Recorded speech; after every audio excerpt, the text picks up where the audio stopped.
What do you think about having a chip built into your brain? Just, think about this one for a few seconds. And then you would be able to, for example, operate your mouse or the remote from your TV. Sound interesting to you or not really?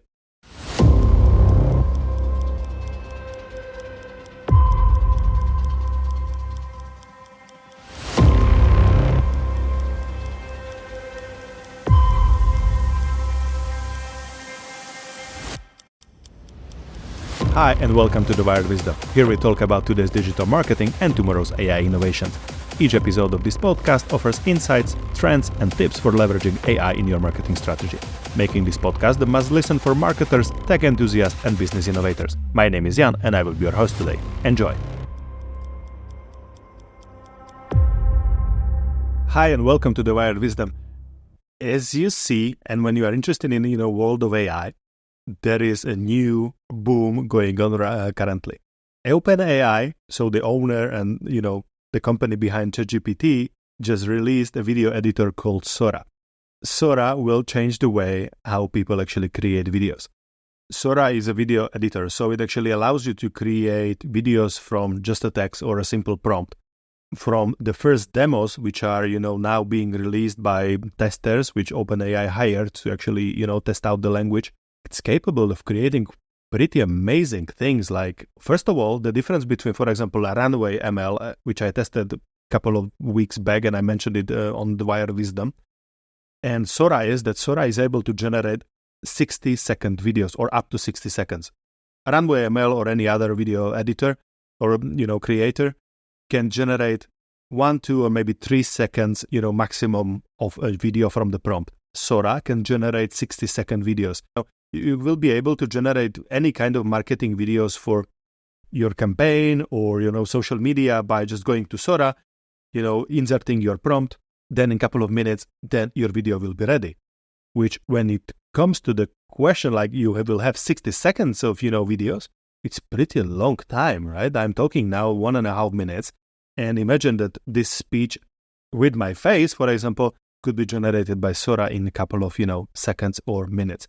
So Sora is something the whole world of, AI and generative AI is currently speaking on because it's a breakthrough.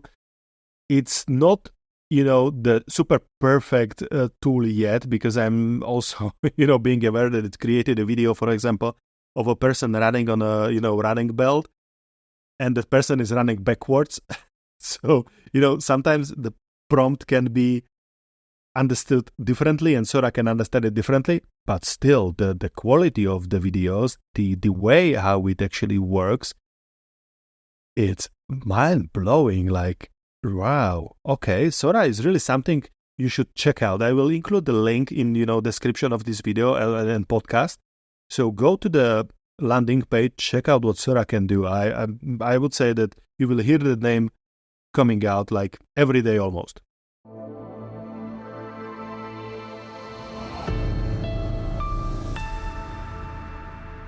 The second news is about generative AI again.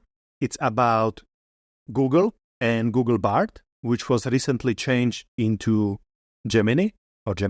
And if you will be looking, for Google Bard, there, you will see that it's not existing anymore because the rebranding happened in last week. I think it's Thursday or Friday. Google announced, the huge show and so on, that when Gemini was introduced in December last year, as a breakthrough generative AI or a language capable of really, working with amazing data and so on. And when now Bard was named or renamed to Gemini, it also got introduced and it got super cool features, which is now integrated within the Google One package or workspace. So it's similar to Copilot from Microsoft. Still, it works only with Google environment. So, for example, when you go and buy Google One subscription, which is for corporations, or Google Workspace, then you will be able to buy an add-on with Gemini or Gemini included in Google One AI Premium Plan. This is the name how it's called. And what it will do and what it will allow you, you will have the AI assistant Gemini in Gmail, in Google Documents, in your, in your meetings, and so on. And you have one environment with Gemini. I have given a test to Gemini, and I'm really happy that that I did. It works super well within the Google environment. So I used it for keyword research with, Keyword Planner, because it has integration and it can check real-time data. It works well with websites. It works well with YouTube. So when you have a YouTube video, you can just go to YouTube, copy the link, copy it and paste it to Gemini and say, okay, analyze this YouTube video. Because YouTube is part of a Google company or Alphabet, then it will actually help you. It will summarize the YouTube video for you. Only Gemini can do it. Copilot and ChatGPT and any other AI chatbot is not able to do that. So if you work already with Google Docs, Google Sheets, and you use Gmail, for example, then Google One subscription with Gemini included might be really a breakthrough. When it comes to comparing Gemini with Copilot or ChatGPT, I'm not really satisfied with the results of Gemini yet. I believe the language will be adjusted. Also, one really important thing is that Gemini, which is publicly available for you anytime, the free version is limited, and only Gemini Advanced, which costs 25 euros per month, will be able to give you better results to work on highly complex tasks. It will have that option to basically be implemented in your workspace pretty well. Regards, that one, I don't see any benefits outside of Google world. So, for example, when you're a business owner, blogger, YouTuber, let's say Instagram creator, Gemini Advanced is something I wouldn't look for yet. Maybe in the future we will see. The reason also is because it works only with the images. It cannot analyze, for example, files from outside. So, the basic Gemini, it doesn't work with any kind of sheets. And this one is something what only for now ChatGPT can do, for example. And I believe that, having 100 million active users per week, which is, the ChatGPT has, is actually much more interested for the users. We already know ChatGPT, and Gemini is something what is coming to the market. I'm not saying that from 5 years from now, Gemini will be not everywhere.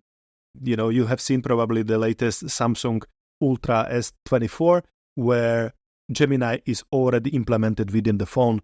So you do not need to have any other application. It's already there listening to you, being ready to assist. And I believe that that's the future, that, we will have that assistance everywhere. So that's the update. Google Bard has changed to and rebranded itself to Google Gemini. Gemini is available in free subscription and Gemini Advanced, which cost around 25 euros per month.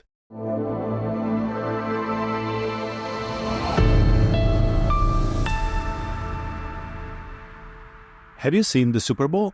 If yes, then I believe that you already have seen the first AI ad which was actually there. It was only one, and it was from Microsoft about Copilot. The ad was pretty interesting, and it was done in a pretty Super Bowl-ish way. I believe that getting that hype on and showcasing AI Copilot and Copilot from Microsoft actually, and any AI solution during the Super Bowl is something new. And bravo to the team who was behind that commercial. I believe Copilot has a chance to actually, in the long term, be one of the best generative AI tools or AI chatbots out there. A few seconds ago, I mentioned Copilot in a comparison with Google Bard or Google Gemini currently. And I see the differences here because Copilot is powered by GPT. Pretty nice thing is that Copilot has, in a basic free environment, GPT-4, which when you go to ChatGPT and have the Pro subscription, you need to pay 20 euros for it. It has limitations, and we will quickly or soon jump into them, but still, Copilot is powered by GPT-4, and compared to Gemini, the Copilot has actually better results when it comes to generating content. I did many tests, Neil Patel did tests as well. It really it's something new. That's first. Second, Copilot has the DALL-E 3, which is the image generator from OpenAI, implemented within the free version. So when you want to create any kind of image, you do not need to pay Midjourney, €20 or $20. You do not need to, use ChatGPT. You just go to Copilot, insert your prompt, or write your prompt, and you have the image generated. What is cool though, is that Copilot generates 4 thumbnails, which you can later on, adjust. Midjourney does the same thing, but as I said, it costs $20 per month. And ChatGPT itself can generate only 1 thumbnail. To me, as a basic regular user or somebody who would just want to learn, AI, I would use Copilot every day. When you are working in a corporate environment, Copilot is already implemented within the frame of, Office 365. So when you have a Microsoft account and you use Excel, PowerPoint, Word, and so on, and Teams, for example, for your meetings, then you have Copilot already there. You have 2 options. Again, you can use the free version of Copilot within your environment, or you can pay the corporate account, which will lock the system down, and you will be able to use Copilot with the biggest privacy element. So every data you use in that environment will be protected. If I would go back in time now, and somebody would give me the 3 options, Copilot, Gemini from Google, or ChatGPT, looking into prices, looking into capabilities, I would go to Copilot. Simply, that's the winner, And the commercial, I will include the link in the description of this podcast. That commercial shows you how Microsoft is thinking about Copilot as well, They want to attract the masses, young generation, which is savvy, for technologies and AI. And also on the other side, they are, being implemented in a corporate world where people who don't know what ChatGPT actually is, they still be able to use AI in some way. The next tool I want to speak about today, like pretty quickly, it will be just, short introduction, is called GROQ. GROQ is not GROQ with K at the end from Elon Musk, is GROQ, which is kind of a mock name for, GROQ from Elon Musk. I have just seen an article saying that there is some, marketing war going on between these 2 tools, or these 2 actually founders of these tools. Why I'm mentioning GROQ is because it's something I haven't experienced yet when it comes to generative AI. And that's the speed how it creates content. I will include the link, and you will be able to test it out. Did some tests, when it to see how it works. The difference between those 2 models or language models is that they create different content or different, output. I need to do still my research, on how exactly is that done and what those actually models are and what are the differences between them, the main differences between them. The only thing I know for sure that both work super fast. So when you answer the prompt, and it can be whatever prompt, it can be like, plan me a trip to Rome, for example, or, just give me a list for my groceries this week. It works super fast. And when you test it out, GROQ will be able to generate the content within seconds, even microseconds. The prompt I used in my test was to generate the carousel for my Instagram, content for it, for 7 days. So it means I wanted 7 inputs, or outputs to be generated. GROQ gave me the results in 0.5 seconds. ChatGPT, when we are using ChatGPT, you are using Copilot, you are using Gemini from Google, you see that the system, and the model is working and it's writing and typing step by step the words. What GROQ does, it actually spits out the results so fast that you blink and the result is already there. And I really mean it. So when it comes to, testing out tools, this is a tool I would put my money on, because this one can change how fast you actually generate any kind of content with AI. So GROQ, link will be in the description. Definitely something to check it out. So when I talked about having a microchip in your brain, I really mean it. There is, company called Neuralink, and the only person who could do such a thing is Elon Musk, the visionary who, want to send us to Mars. Maybe he will be able to do that. He just created, a company which can insert a chip into your brain, connect it to your neurons and so on. And basically, I'm just not sure what to think about it, because I understand power of AI. I see the benefits. I see the downsides of it. I see that it generates much more jobs than it actually cuts.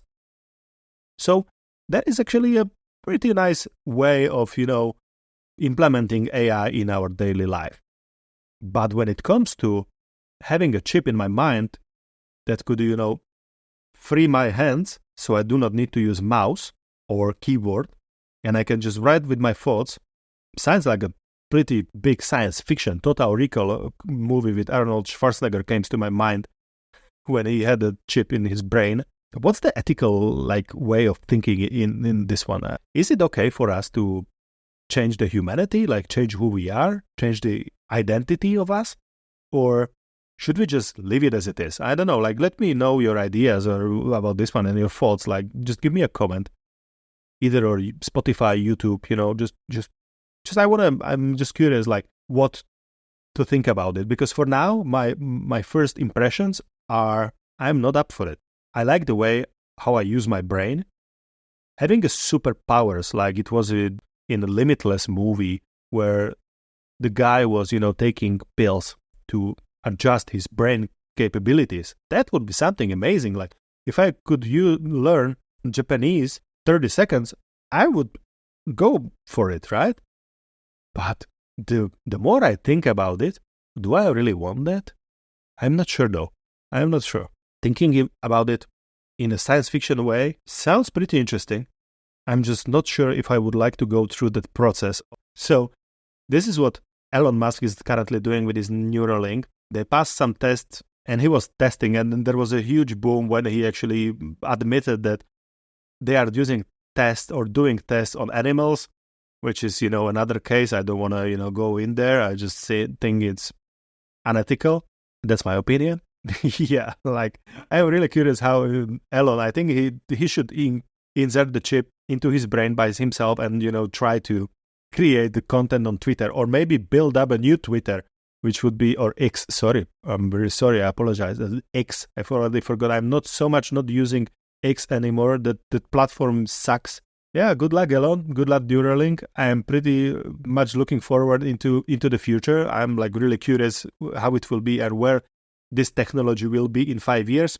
For now, I say no, thank you very much. And being aware of time on this podcast, I'm also being, really grateful to everybody who is listening right now. Thank you very much for your time. I know how hard it is to actually attract a second, take some seconds from your daily routines. And so thank you much for the listening.